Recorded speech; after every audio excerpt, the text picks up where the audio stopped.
ఈరోజు నేను ఉండ్రాళ్ళ పాయసం చూపించాలనుకుంటున్నా. ఇది వినాయకునికి చాలా ఇష్టమైన పాయసము. చాలా సింపుల్గా, పాలు విరగకుండా ఈ చిట్కాలు ఫాలో అయితే చాలా ఈజీగా చేసుకోవచ్చు.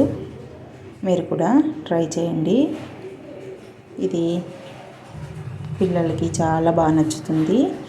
సింపుల్గా ఈజీగా చేసుకోవచ్చు.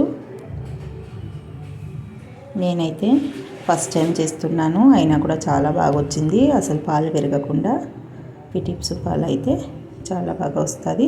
మొదటిగా నేను ప్యాన్ పెట్టేసుకొని 1 స్పూను నెయ్యి వేసుకున్న తర్వాత డ్రై ఫ్రూట్స్ వేసుకొని బాగా ఫ్రై చేసుకొని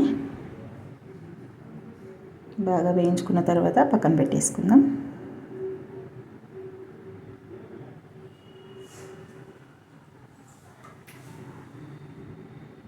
తర్వాత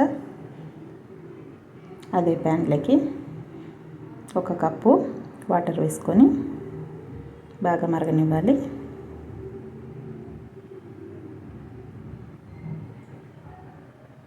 బాగా మరుగుతున్నప్పుడు మనము 1/2 కప్పు బియ్యం పిండి వేసుకుంటున్నా.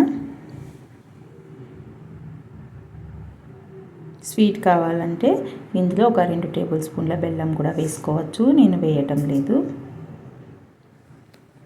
స్టవ్ ఆఫ్ చేసి బాగా కలుపుకోవాలి.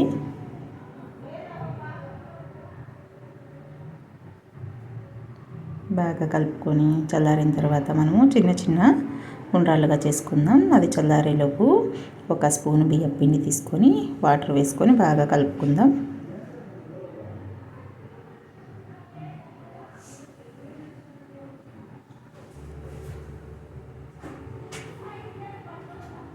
చిన్న చిన్న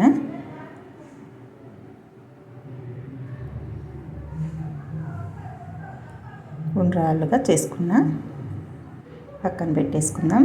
తర్వాత ప్యాన్ పెట్టేసుకొని సగ్గు బియ్యాన్ని ఒక 3 టేబుల్ స్పూన్ తీసుకున్న, గంట సేపు నానబెట్టుకున్న. వీటిని బాగా ఉడికించుకోవాలి.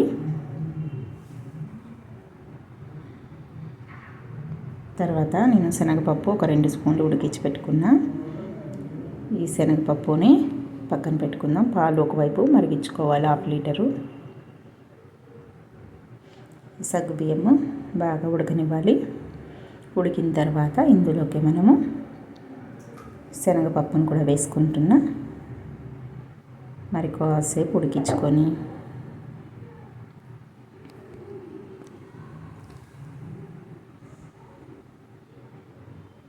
మరొక స్టవ్ మీద 1.5 కప్పు బెల్లం వేసుకొని కొద్దిగా వాటర్ వేసుకొని కరగబెట్టుకుందాం. బెల్లాన్ని బాగా కరిగిన తర్వాత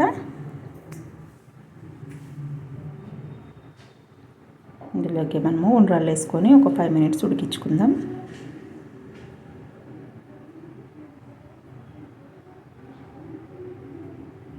కలపకుండా ఒక 5 మినిట్స్ ఉడికిన తర్వాత చిన్నగా కదిలించాలి.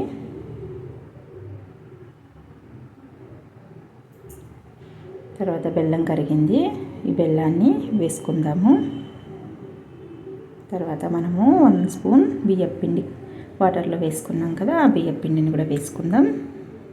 వేసుకొని బాగా కలుపుకోవాలి. బాగా కలుపుకొని ఒక 5 మినిట్స్ ఉడికించుకోవాలి.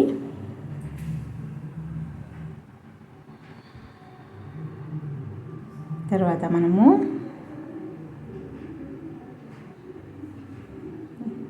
ఉండ్రాళ్ళు బాగా ఉడికిన తర్వాత ఇందులోకి ముందుగా వేయించుకున్న డ్రై ఫ్రూట్స్ వేసేసుకుందాము. వేసుకొని 1 టేబుల్ స్పూన్ నెయ్యి కూడా వేసుకుంటున్నా.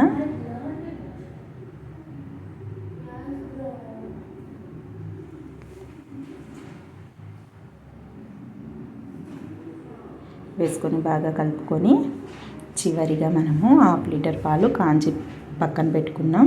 చల్లారిన తర్వాత వేసుకోవాలి పాలు, లేకుంటే విరిగిపోతాయి. చల్లారిన తర్వాత పాలని మనము వేసుకుందాము. అప్పుడు ఉండ్రాళ్ళ పాయసం చాలా బాగా వస్తుంది. చిక్కటి పాలు తీసుకొని చల్లారిన తర్వాత కలుపుకోవాలి. ఈ టిప్స్ ఫాలో అయితే అస్సలు విరగకుండా చాలా బాగా వచ్చిందండి పాయసము. ఫస్ట్ టైం చేసినా కూడా చాలా బాగా కుదిరింది నాకు. టేస్ట్ కూడా చాలా బాగుంది. మీరు కూడా ట్రై చేయండి.